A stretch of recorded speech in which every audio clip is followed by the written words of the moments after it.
ইরানি president Ibrahim Raisi helicopter দুর্ঘটনায় রোববার নিহত হয়েছেন। ওই দুর্ঘটনায় ইরানের পররাষ্ট্রমন্ত্রী এবং আরও কয়েকজন কর্মকর্তা নিহত হয়েছেন। পার্বত্য এলাকায় খারাপ আবহাওয়ার মধ্যে হেলিকপ্টারটি বিধ্বস্ত হয়েছিল, ফলে ইরানি কর্মকর্তারা সেটি খুঁজে পাচ্ছিলেন না। এমন প্রেক্ষাপটে ইরানের আহ্বানে সাড়া দিয়ে একটি তুর্কি ড্রোন এগিয়ে আসে। ওই ড্রোনের সহযোগিতাতেই দুর্ঘটনাস্থলে পৌঁছে ইরানি কর্মকর্তারা। তুরস্ক আকিন্সি ড্রোনের সাহায্যে ওই অসাধ্য সাধন করে। এই ড্রোন খুবই উঁচু দিয়ে উঠতে পারে, দীর্ঘ সময় আকাশে থাকতে পারে, ফলে ইরানি অনুরোধ আসার সাথে সাথেই কাজে নেমে পড়ে তুর্কি ড্রোনটি। তুরস্কের পরিবহন মন্ত্রী আবদুল্লাহ কাদির উরালুগলু দুর্ঘটনার খবর পেয়ে ধারণা করেছিলেন যে ইরানি প্রেসিডেন্টকে বহনকারী হেলিকপ্টারটিতে খুব সম্ভবত ট্রান্সপন্ডার ছিল না, ফলে হেলিকপ্টারটি থেকে কোনো সিগন্যাল আসছিল না। উদ্ধার কাজ জটিল এবং কঠিন হতে থাকায় তুরস্কের সহায়তা কামনা করে ইরান। তুরস্কের এক কূটনীতিক মিডল ইস্ট আইকে বলেন, Tehran night vision search and rescue helicopter এবং কারিগরি সহায়তা কামনা করে। সাথে সাথেই তুর্কি প্রতিরক্ষা মন্ত্রণালয় ঘোষণা করে যে তারা এই কাজের জন্য আকিন্সি ড্রোন বরাদ্দ করেছেন। এই ড্রোন দীর্ঘ সময় আকাশে থাকতে পারে, উঁচু দিয়ে উঠতে পারে।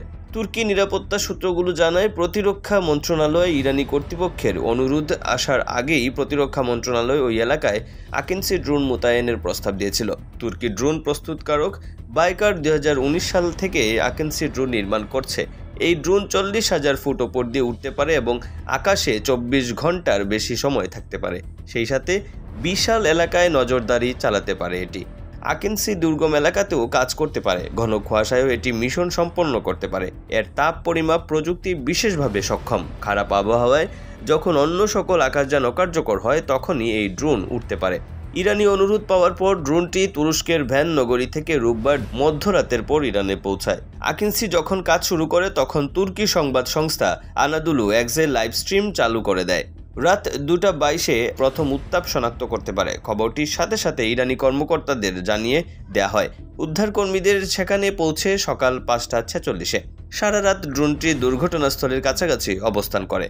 ড্রোনটির দেয়া তথ্যানুযায়ী উদ্ধার কাজ শুরু হলে সেটি ফেরার প্রস্তুতি নেয়। ভোর 6টার দিকে সেটি তুরস্কে পৌঁছে। তার আগে ড্রোনটি তুর্কি সক্ষমতা প্রতীকীভাবে প্রকাশ করতে ভ্যান লেকের ওপর চাঁদ তারা এঁকে দেয়। দৃশ্যত অ্যামান্ট রকেট সাইট, খুই বিমানবন্দর, তাবরিজ বিমানবন্দর, ইরানি র্যাপিড রেসপন্স বেস সহ বিভিন্ন স্পর্শকাতর সামরিক স্থাপনার ওপর দিয়ে ড্রোনটি উড়ে যায়।